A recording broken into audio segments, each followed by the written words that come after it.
1985 में, मेरे ख्याल से 1985 में जब नाम फिल्म बनी, तो उस फिल्म वो फिल्म जब बन रही तो फिल्म में ऐसी एक सिचुएशन थी कि भाई कोई एक कलाकार स्टेज पे गा रहा है और उसको सुन के फिल्म का जो मेन प्रोटैगनिस्ट है वो उससे मुतासिर, राम राम। और फिर धीरे धीरे वो जो यहाँ सांस्कृतिक विभाग में संगीत का एक जिसको कहे कि हिस्सा है, जैसे हम जानते हैं कि भारतीय संगीत में तो हमारी वो शास्त्रीय वाली भी है और बहुत सारी किस्म का फोक म्यूजिक भी है, पंकज संगीत है, लेकिन कार्यक्रम हमारे पहुनामा हर वक्त मैंने महसूस किया है कि कलाकार जो होती है वो कहीं ना कहीं कोई एक ऐसी बात से प्रभावित होता है और उस प्रभाव के अंदर, उस प्रभाव के नीचे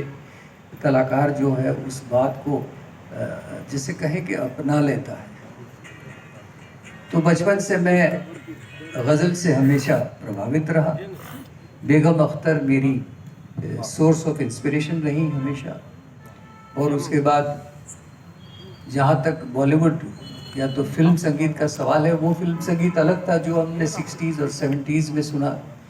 तो उस संगीत में भी लता मंगेशकर जी का योगदान बहुत बड़ा था in terms of ghazal singing, क्योंकि उन्होंने फिल्मों में जो गज़लें गाई वो लाजवाब गज़लें हैं जो आज भी जिंदा हैं।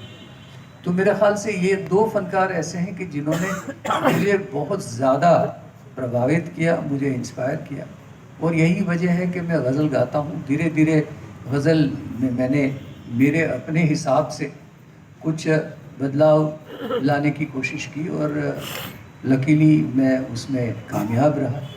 तो ये कहानी है। बाकी मैं मेरे जीवन के बारे में एक किताब लिख रहा हूँ जो मेरे ख्याल से अगले साल आपके सामने आएगी, तो उसमें बहुत डिटेल में ये सारी बातें मैं आपसे कहना चाहूँगा। तो पहले तो अग्रिम शुभकामनाएं हम दे देते हैं इनकी आने वाली उस किताब के लिए जिसका हम सबको इंतज़ार है।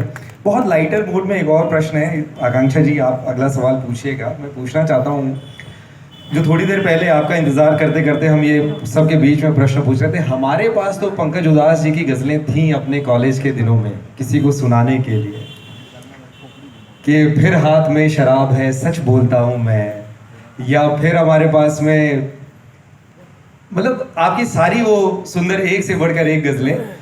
तो पंकज उधास जी क्या अपने कॉलेज के दिनों में किसकी गज़लें गाया करते थे? कॉलेज के दिनों में वी वेंट टू कॉलेज, मैं और विद्यापति हम दोनों 1972 में कॉलेज में साथ में पढ़ते थे।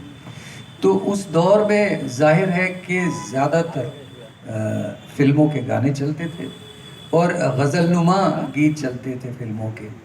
तो जहाँ तक मेरा सवाल है, मैं ज़्यादातर कॉलेज के प्लेटफॉर्म पे हमारे विद्यापति जी हमारे संगीत मंडल के चेयरमैन हुआ करते थे। बल्कि आज ही हम याद कर रहे थे, एक बड़ा अजीब सा जिसको कहे इत्तेफाक है, कोइंसिडेंस है, कि 24 सितंबर 1972 में सेंट जेवियर्स कॉलेज का जो संगीत मंडल है उसके ये विद्यापति जी प्रेसिडेंट थे, और उसका एक बहुत बड़े पैमाने पे एक कार्यक्रम हुआ था हमारे कॉलेज के अंदर बहुत बड़ा खूबसूरत ऑडिटोरियम है सेंट जेवियर्स कॉलेज में। तो उस कार्यक्रम में हमने सारी चीज़ें पेश की थी। तो उस ज़माने में मैं मुकेश जी के गाने गाया करता था, क्योंकि मुकेश जी के गाने जो है वो थोड़े मीनिंगफुल हुआ करते थे। उनमें शब्दों का जो एक जिसको कहें कि असरदायक शब्दों का प्रयोग होता था, और उसके अलावा मुकेश जी की गायकी भी थोड़ी अलग संजीदा किस्म की गायकी थी। तो मुझे याद है कि मैंने वो मशहूर गाना था कहीं दूर जब दिन ढल जाए, वो गाया था। तो उस दौर में मैंने मुकेश जी के बहुत सारे गाने गाए, और बाद में खैर मैंने गज़ल अपने हिसाब से अपनी आवाज़ में अपने कॉम्पोजिशन गाना शुरू किया। बहुत सुंदर सर, जेवियर के स्टूडेंट का उर्दू से प्यार हो जाना, गज़ल गायक से अपना लेना, कि आपके पास नाम फिल्म का जो प्रस्ताव आया उसको बिल्कुल जिसको कहें कि एक रियल शेप में पेश करने के लिए उन्होंने सोचा कि जो गाना है चिट्ठी आई है वो एक एक्टर पे फिल्माने के बदले उसी सिंगर पे फिल्माना चाहिए, ताकि जब ऑडियंस देखे तो ऑडियंस को इस बात का एहसास हो कि भाई सही में एक कार्यक्रम चल रहा है और वो ये जाना पहचाना सिंगर जो है वो गा रहा है। और यही वजह थी कि फिल्म का गाना मेरे पे पिक्चराइज हुआ, मेरे पे फिल्माया गया और गाना मैंने खुद गाया भी। तो ये चिट्ठी आई है कि कहानी जी, है। और इसी के लिए राज कपूर ने आपको कहा कि आप अमर हो गए। जी, ये एक वाकया जो है मैं कि आप सबके साथ शेयर करना चाहूँगा ज़रूर, कि जो ज़िंदगी भर मैं भूल नहीं सकता हूँ। मुझे याद है कि जयपुर में मेरा एक कार्यक्रम था, जब तक कि माइंड यू नाम फिल्म रिलीज़ नहीं हुई थी। तो मेरा कार्यक्रम जयपुर में हुआ और जयपुर से मैं मुंबई वापस आ रहा था। तो उन दिनों मुंबई जयपुर के बीच एक सिर्फ इंडियन एयरलाइंस चलती थी, दूसरी कोई एयरलाइन थी नहीं उस दौर में। तो मैं राज साहब जो थे उन्होंने क्या जो इमरजेंसी एग्जिट होती है वहाँ पे उनके साथ के लोग सब वो वहाँ पे बैठे थे ताकि सब लेग रूम मिले, इसलिए। तो मैं जब एयरक्राफ्ट में दाखिल हुआ और मैं जब चलने लगा तो मेरी सीट उनके पीछे थी आगे जाके। तो मैं चलते चलते जब आया तो मैंने राज साहब को सामने बैठे हुए देखा।